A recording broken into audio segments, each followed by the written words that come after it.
Hello students, हमने previous class में Cartesian product of two sets पढ़ा था। आज हम स्टार्ट कर रहे हैं रिलेशंस। देखिए, हमारे पास टू सेट्स हैं। सेट ए, ठीक, इस सेट में 3 एलिमेंट्स हैं। सपोज ए, बी, सी, और मैं ऐसा बोल रहा हूं कि ये 3 पर्सन्स हैं, यानी 3 व्यक्ति हैं ये, जिसका नाम ए, एक का नाम बी, एक का नाम सी है। फिर एक सेट है मेरे पास बी, इसमें भी 3 एलिमेंट्स हैं, 3 पर्सन्स हैं, पी, क्यू एंड टी। देखिए, रिलेशन सिंपल सी बात है। हम लोग बोलते हैं कि वो मेरा ब्रदर है, वो मेरी सिस्टर है, वो मेरी वाइफ है, वो मेरी मम्मी है। तो रिलेशन किन के बीच में होता है? Relation between 2 persons, 2 states, 2 countries. Okay, तो सिमिलरली मैथ्स के अंदर जो ये चैप्टर हम रिलेशन पढ़ रहे हैं, यहां रिलेशन किन के बीच में होगा? Between 2 sets. और उन सेट्स में कौन होंगे? Members, elements. तो एक सेट के एलिमेंट्स का रिलेशन दूसरे सेट्स के एलिमेंट्स के साथ होगा। अब वो रिलेशन क्या होगा, उसकी भी एक डेफिनेशन होगी। वो डेफिनेशन हमें क्वेश्चन डिफाइन करके देगा या हम खुद डिफाइन करेंगे। ठीक, कि भाई ए इसका फादर है, बी इसका फादर है, सी इसका फादर है। Is that clear? तो मैं यहां पे ये कह रहा हूं कि ये जो सेट ए है, ये सेट ऑफ सन्स है। सेट ऑफ सन्स यानी बेटों का सेट है। ये बेटे हैं, इसमें सन है। और ये जो सेट बी है, ये सेट ऑफ फादर्स है।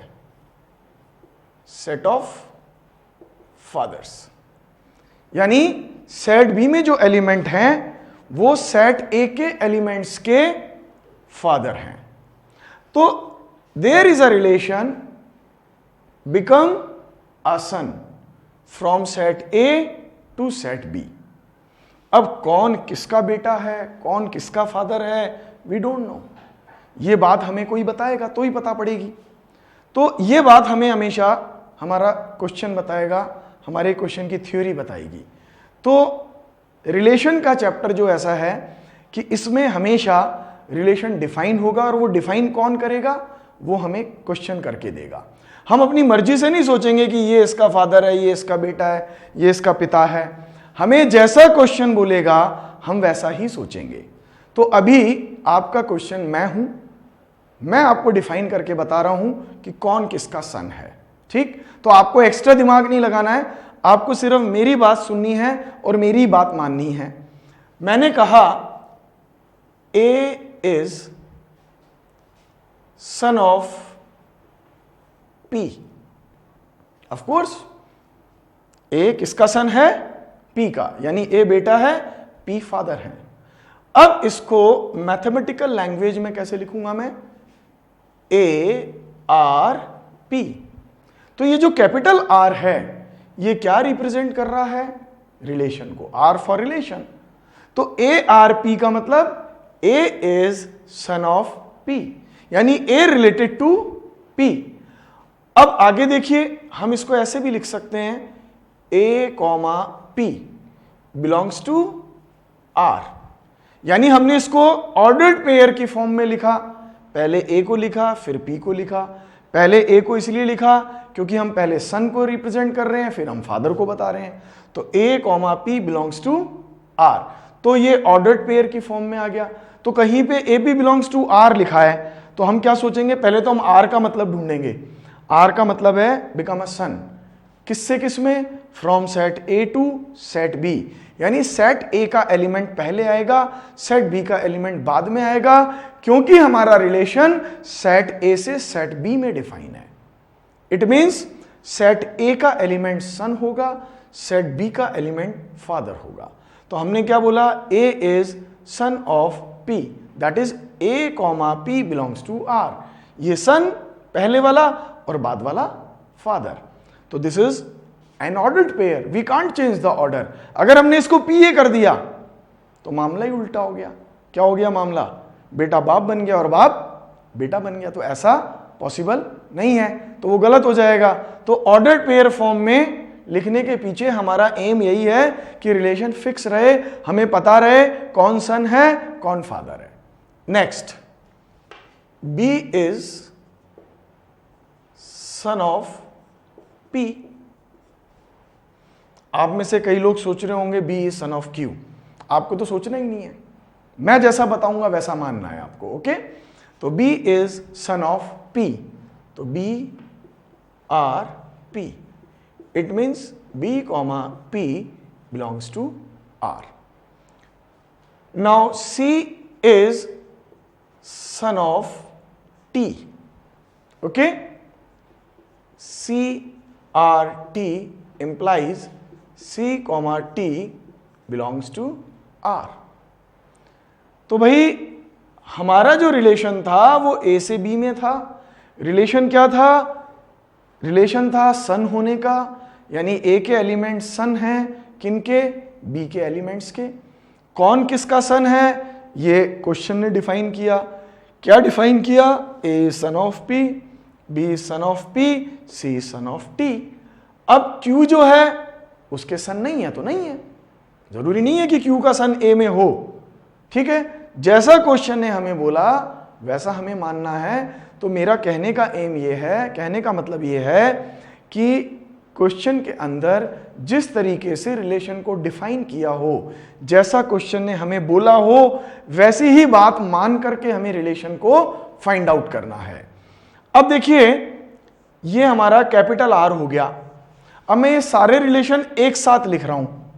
कैपिटल R का मतलब सेट ऑफ रिलेशन क्या है?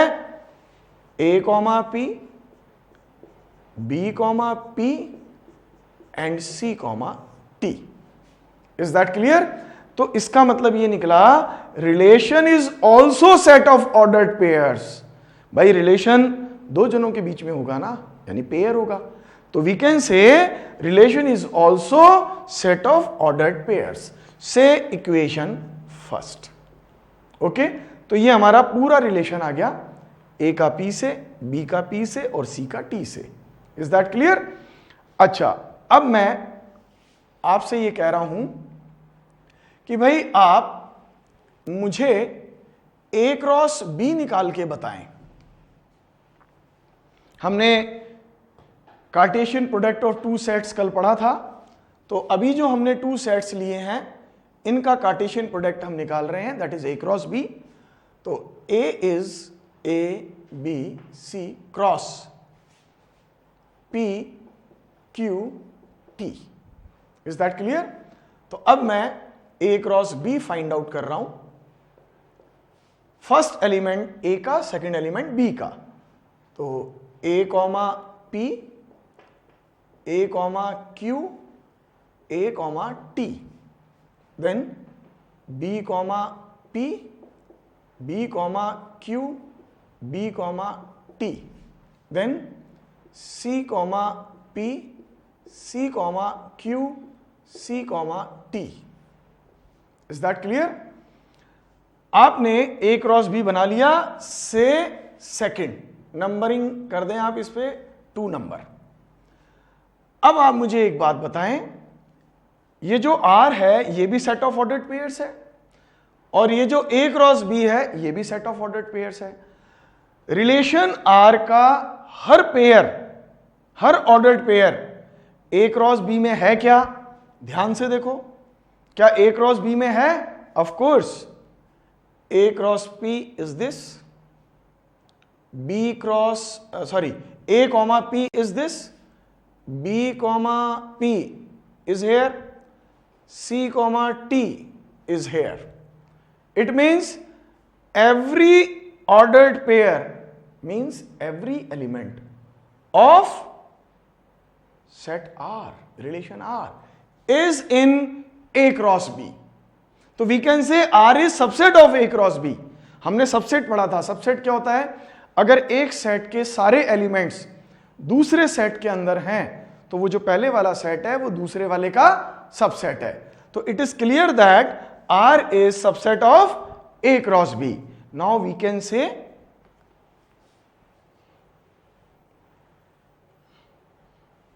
hence R is subset of A cross B. तो एक बात पक्की हो गई कि R A क्रॉस B का सबसेट है। इसका मतलब R के हर एलिमेंट में फर्स्ट एलिमेंट A का है और सेकंड एलिमेंट B का है। यानी रिलेशन R के हर ऑर्डर्ड पेयर में फर्स्ट एलिमेंट A का है और सेकंड एलिमेंट B का है। और आप जानते हैं रिलेशन में सबसे इंपॉर्टेंट चीज ऑर्डर ही तो है कि भाई फर्स्ट सन है, सेकंड फादर है। भाई रिलेशन में सबसे इंपॉर्टेंट चीज ऑर्डर ही तो है कि ये बेटा है, ये बाप है। उल्टा नहीं होना चाहिए कि बेटा बाप बन गया और बाप बेटा बन गया, तो रिलेशन रॉन्ग हो गया हमारा। तो अगर कोई set of ordered pair A cross B का सबसेट है तो it is clear that R is a relation from set A to B। तो अब यहीं से हमारे रिलेशन की डेफिनेशन निकल रही है। देखिए वी कैन से, हम बोलेंगे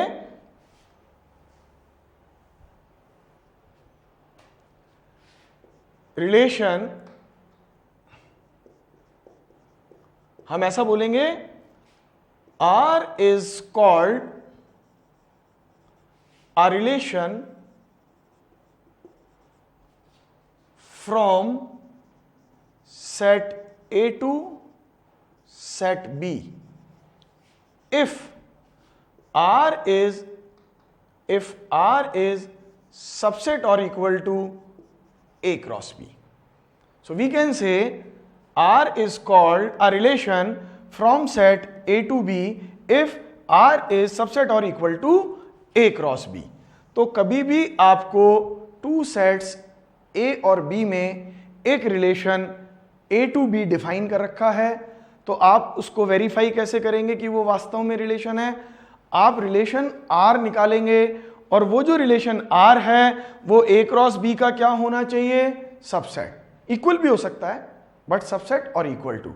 अगर ऐसा है तो वो set of ordered pair R A से B में एक रिलेशन है, वरना A से B में रिलेशन नहीं है। अगर R A क्रॉस B का सबसेट नहीं है तो अगर R में एक भी एलिमेंट ऐसा आ गया जो A क्रॉस B में नहीं है, then we can say R is not a relation from set A to B.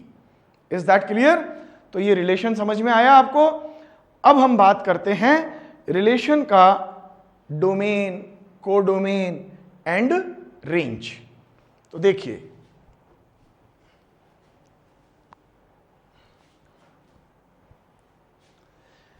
मैंने यहां पे अभी जो एक रिलेशन डिफाइन किया उसको वापस से लिखा।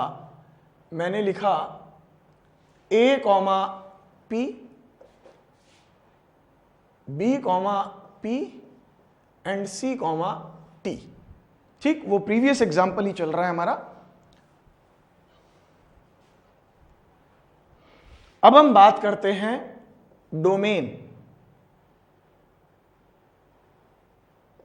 Of relation R।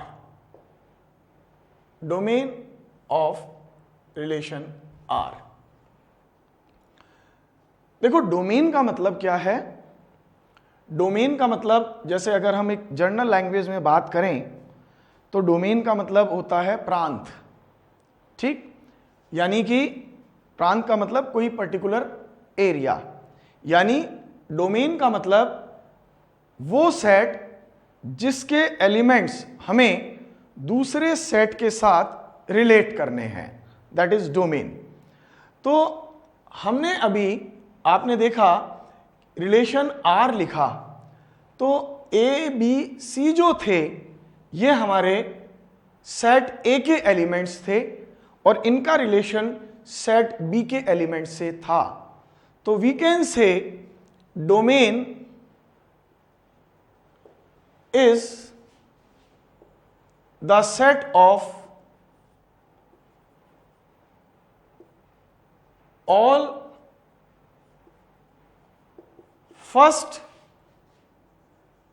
elements. Domain is the set of all first elements which are in ordered pairs of relation R. Domain is the set of all first elements which are in ordered pairs of relation R. यानी relation R के ordered pairs के first element का set is domain. तो देखिए मैं यहां लिखूंगा therefore domain is equal to A, B, C. तो मैंने अभी यही तो बोला, domain is the set of all first elements. Domain क्या है? Set of all first elements which are in ordered pairs of R. यानी जो R के ऑर्डर्ड पेयर्स में है फर्स्ट एलिमेंट. अब हम बात करते हैं कोडोमेन. कोडोमेन देखिए कोडोमेन क्या होता है? If a relation R is defined from set A to B. If a relation R is defined from set A to B, then set B is called codomain of relation R. Okay? यानी अगर कोई relation set A से B में define है तो हम बोलेंगे set B के सारे एलिमेंट्स कोडोमेन है. जैसे मान लीजिए हमारा सेट B क्या था? Codomain of R is equal to set B क्या था हमारा? P Q T. तो ये हमारा कोडोमेन हो गया. ठीक है? एंड लास्ट इसके अंदर आता है range.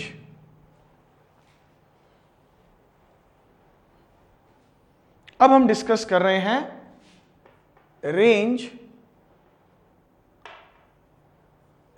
Of relation R.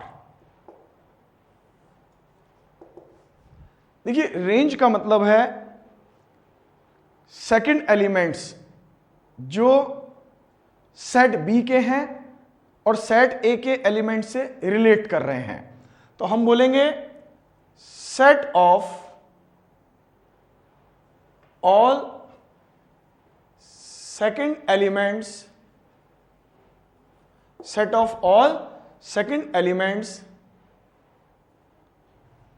in the ordered pairs of relation R is called range. यानी set of all second elements in the ordered pairs of relation R is called range. तो देखिए second element कौन है? P P T. तो it means range क्या हुआ? अब हम लिखते हैं range is equal to P, T. हम दो बार P को नहीं लिखेंगे क्योंकि सेट के अंदर कोई भी एलिमेंट रिपीट नहीं होता है. तो हमने लिखा P, T. This is the range. तो आई थिंक सबको समझ में आया होगा कि अगर सेट A से B में कोई रिलेशन डिफाइन है तो उस रिलेशन R के सारे एलिमेंट्स यानी सारे ordered pairs A cross B में होंगे. इफ R इज सबसेट और equal to A cross B, then R is called relation from A to B. अब रिलेशन में डोमेन क्या होता है? Set of all first elements. फिर कोडोमेन क्या होता है, अगर रिलेशन ए से बी में डिफाइन है तो all the elements of set B. Range क्या होता है, सेट ऑफ सेकंड एलिमेंट्स। तो आप कोडोमेन और रेंज में डिफरेंस समझे आप। कोडोमेन में तो सेट बी के सारे एलिमेंट हैं, बट रेंज में वही है जो रिलेटिव है, जो रिलेटेड है। Is that clear? चलिए अब हम कुछ क्वेश्चंस देखते हैं। रिलेशन निकालना, रिलेशन का रेंज बताना, डोमेन बताना, कोडोमेन बताना, ठीक है।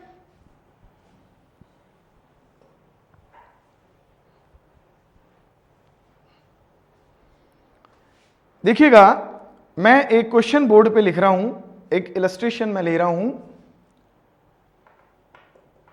Late A is equal to 1 2 3 4 5 6 1 2 3 4 5 6। Define a relation R. Define a relation R from A to A. From A to A by R is equal to x comma y such that y is equal to x plus 1। ठीक, तो देखिए इस question का ये first part है। Second part भी मैं लिख देता हूं। सेकंड पार्ट है इसका, write down the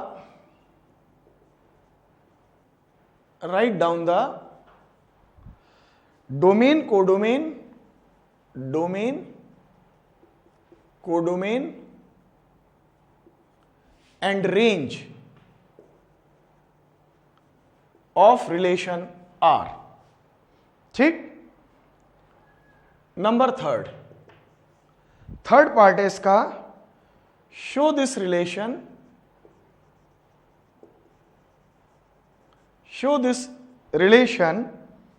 using an arrow diagram।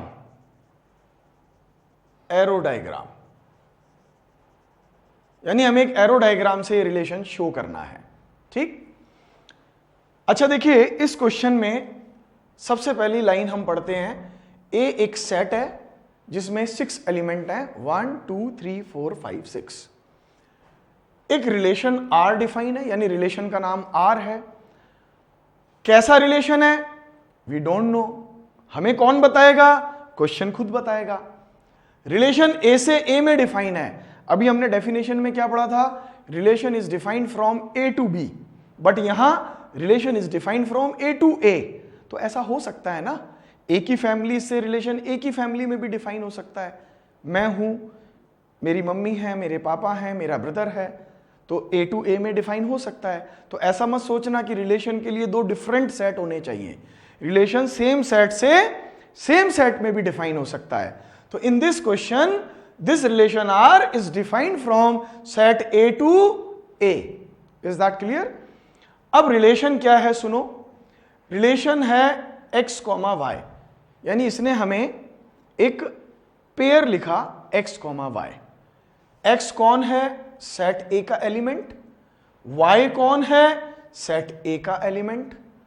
अब रिलेशन कैसा है, y is equal to x plus 1, यानी रिलेशन ऐसा है कि जो हमारा y है वो x से मोर देन 1 है। यानी अगर x 2 है तो y 3 होगा, अगर x 1 है तो y 2 होगा। तो ये रिलेशन हमें खुद को पकड़ना है क्वेश्चन देख करके। कैसा रिलेशन है, y is equal to x plus 1। It means अगर x में 1 ऐड किया तो वो y के इक्वल आया। तो x भी 1 2 3 4 5 6 है और y भी 1 2 3 4 5 6 है, बिकॉज रिलेशन A से A में डिफाइन है। तो x belongs to A and y belongs to A। अब हम क्या करेंगे, इस रिलेशन को निकाल के बताएंगे, सेट ऑफ ऑर्डर्ड पेयर में लिखेंगे हम इस रिलेशन को। तो देखिए कैसे लिखते हैं हम।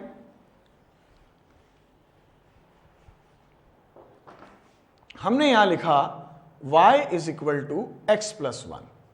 We have y is equal to x plus 1। अब मैंने r को लिखना चालू किया।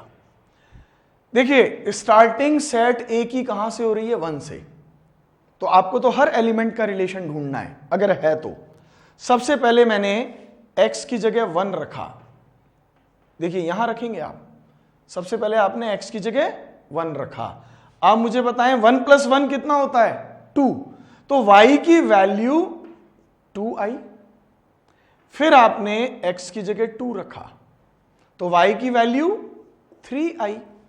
फिर आपने x की जगह 3 रखा तो y 4 आया, x 4 है तो y 5 है, x 5 है तो y 6 है, और x 6 है तो y 7 है। बट ध्यान से देखो 7 तो हमारे सेट A का एलिमेंट ही नहीं है, तो फिर रिलेशन कहां से?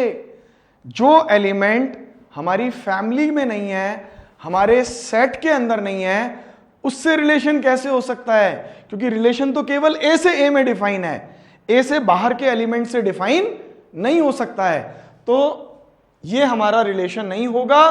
यहां पे कहानी खत्म हो गई, यहां पे रिलेशंस का दायरा खत्म हो गया। आगे तो फिर आउटसाइडर्स हैं, वो हमारे रिलेटिव नहीं है। तो आपको समझ में आया, this is the relation R, x1 y2, x2 y3, x3 y4, x4 y5, x5 y is 6। Is that clear? ये हमारे फर्स्ट पार्ट का आंसर है। अब हम सेकंड पार्ट का आंसर दे रहे हैं। सेकंड पार्ट में हम सबसे पहले डोमेन बताएंगे। तो आप सबको मालूम है सेट ऑफ फर्स्ट एलिमेंट। अब देखो first element 1 2 3 4 5, 1 2 3 4 5, this is the domain. Second element है हमारा, सेकंड आंसर है हमारा कोडोमेन। हां, तो कोडोमेन क्या होता है?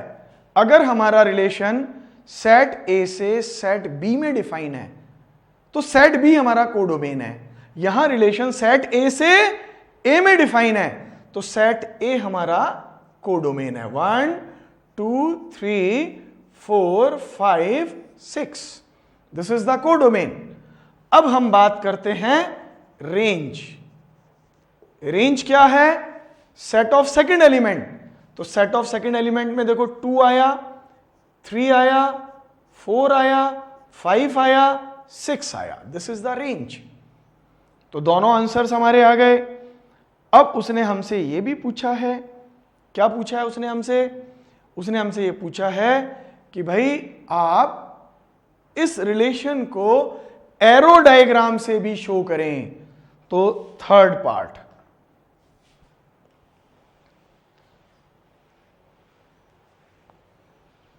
देखिए अब हम दो सर्कल बनाएंगे।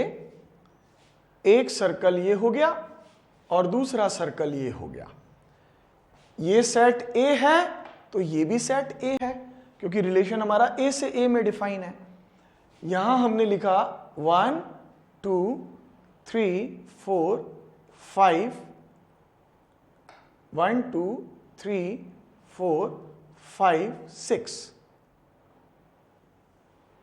ओके। सेम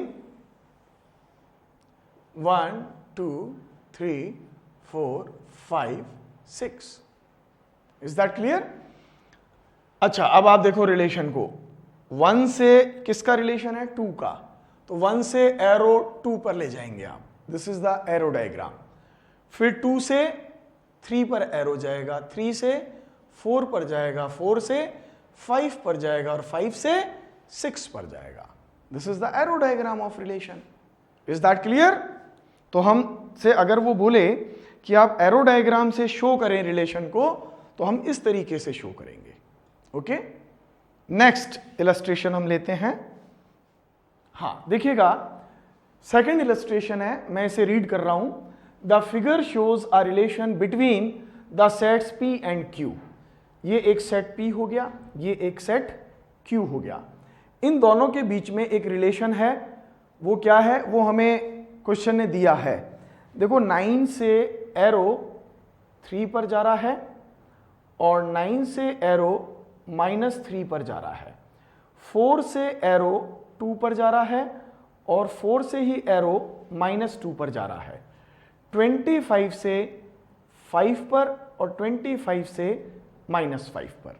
यानी क्वेश्चन के अंदर आपको ये एरो डायग्राम गिवन है, एरो भी गिवन है, रिलेशन भी गिवन है। अब ये हमसे कह रहा है कि इस रिलेशन को आप सेट बिल्डर फॉर्म में लिखें। You have to write this relation in the set builder form. अब आप इस रिलेशन को पहचानिए कि ये कैसा रिलेशन है। अच्छा, आप ध्यान से देखना, 9 का रिलेशन 3 से है और 9 का रिलेशन -3 से भी है।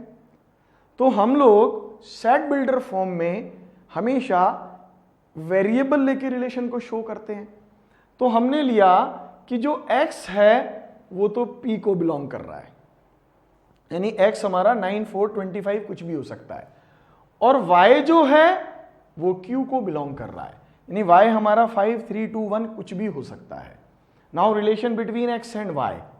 तो आप देख रहे हैं अगर x 9 है तो y हमारा 3 भी है और -3 भी है। अगर x हमारा 4 है तो y हमारा 2 भी है और -2 भी है। अगर x हमारा 25 है तो y हमारा 5 भी है और -5 भी है। तो एक बात क्लियर हो गई कि 3 का स्क्वायर 9 होता है और -3 का स्क्वायर भी 9 होता है, 2 का स्क्वायर 4 होता है और -2 का स्क्वायर भी 4 होता है, 5 का स्क्वायर 25 होता है और -5 का स्क्वायर भी 25 होता है। तो एक बात क्लियर हो गई, x is square of y। तो हमने आइडेंटिफाई कर लिया ना रिलेशन। क्या रिलेशन है? x is square of y। तो हम कैसे लिखेंगे, देखिए आंसर को। Number 1 set builder form.